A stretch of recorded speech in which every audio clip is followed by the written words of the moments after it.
Assalamualaikum warahmatullahi wabarakatuh. Om Swastiastu Shalom. Salam kebajikan, salam sejahtera bagi kita semua. Dewan juri yang saya hormati, serta rekan debat yang saya banggakan, selamat siang semuanya. Perkenalkan, nama saya Aloysia Clarita Jahamun dari SMA Negeri 1 Langkerembong.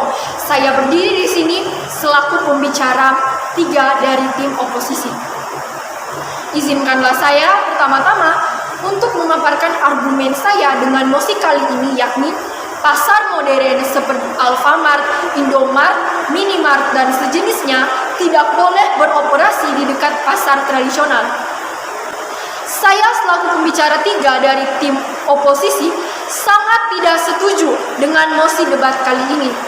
Adapun alasan-alasan yang akan saya paparkan dengan tidak setujunya saya dengan mosi debat kali ini.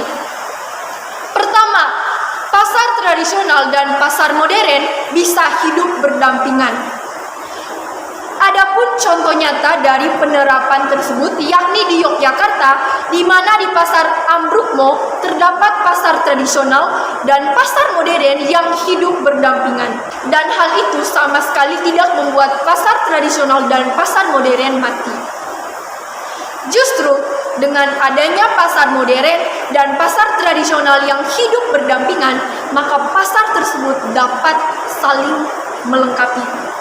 Bahkan, menurut Sekjen Asosiasi Pengusaha Retail Indonesia, Satria Ahmid, ketika berbincang dengan Detik Finance, mengatakan bahwa penerapan pembatasan keberadaan retail agar tidak mematikan pasar tradisional yang dikeluarkan oleh pemerintah daerah merupakan kebijakan yang salah dan kurang tepat, karena menurut Satria, dengan adanya pasar tradisional dan pasar modern yang hidup berdampingan justru membuat keduanya saling melengkapi. Satria menegaskan, justru keberadaan pasar modern sangat menguntungkan pemerintah daerah dan masyarakat. Hal ini dikarenakan pasar modern itu mandiri, tidak membebani APBD.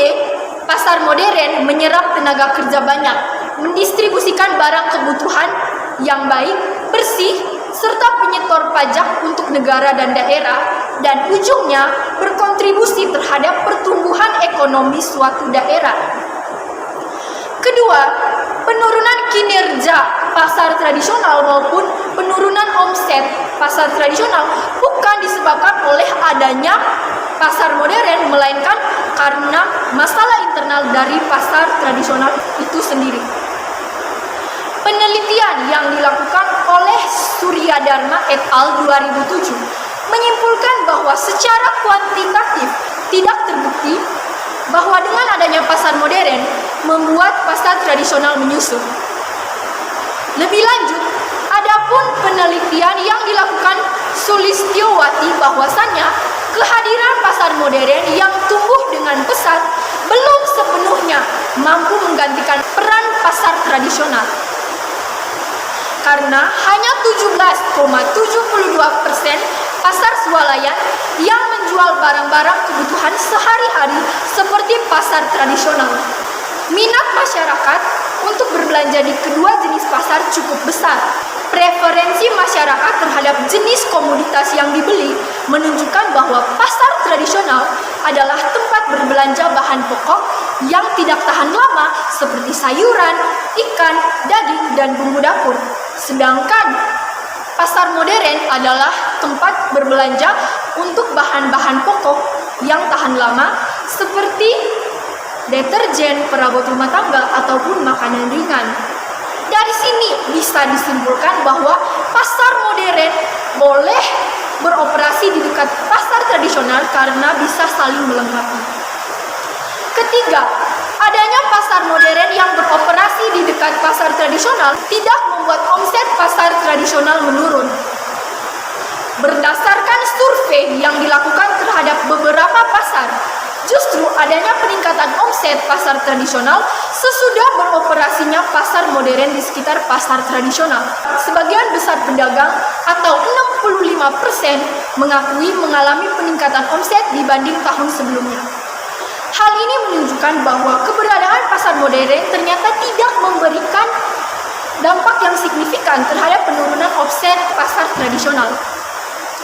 Hal ini juga dikarenakan karakteristik pelanggan di pasar tradisional dengan kuantitas pembelian besar adalah para pedagang warung dan pedagang keliling.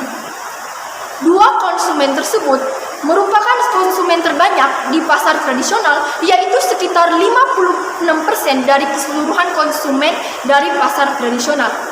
Kedua konsumen ini sulit untuk berpindah ke pasar modern karena adanya sistem pembelian dengan cara kredit pada pasar tradisional, yaitu pelunasannya pada saat pembelian berikutnya. Dan juga pada pasar tradisional terdapat budaya tawar-menawar yang dapat menarik pembeli. Keempat, terkait penurunan keuntungan dan menurunnya konsumen pada pasar tradisional akibat beroperasinya pasar modern di dekat pasar tradisional. Hal tersebut sebenarnya tidak benar karena penurunan keuntungan dan penurunan konsumen pada pasar tradisional bukan diakibatkan oleh pasar modern seperti yang saya sudah bilang tadi, melainkan karena masalah internal dari pasar tradisional tersebut. Maka dari itu, saya akan memberikan solusi agar pasar tradisional tetap bertahan meskipun di tengah berkembangnya pasar modern. Pertama, pemerintah dapat memberikan kesempatan kepada pedagang pasar tradisional untuk turut memetik keuntungan dari peluang pertumbuhan permintaan masyarakat serta membantu mengantisipasi perubahan lingkungan yang mengancam eksistensi para pedagang pasar tradisional. Kedua, pemberdayaan pedagang pasar tradisional. Hal ini dapat dilakukan dengan membantu memperbaiki akses kepada informasi, pemodalan, dan hubungan dengan produsen atau supplier atau pemasok. Maka dari itu, kesimpulan dari pemaparan saya pada hari ini adalah pasar modern boleh beroperasi di dekat pasar tradisional karena kedua pasar tersebut bisa saling melengkapi. Jadi, dengan argumen-argumen serta solusi-solusi yang telah saya paparkan tadi, saya, Aloysia Clarita Zahamun, selaku pembicara 3 dari tim oposisi, mengatakan secara lugas, tegas, dan mantap bahwasannya saya sangat tidak setuju dengan mosi debat kali ini, yaitu pasar modern seperti Alfamart, Indomart, dan Minimart tidak boleh beroperasi di dekat pasar tradisional. Sekian dan terima kasih.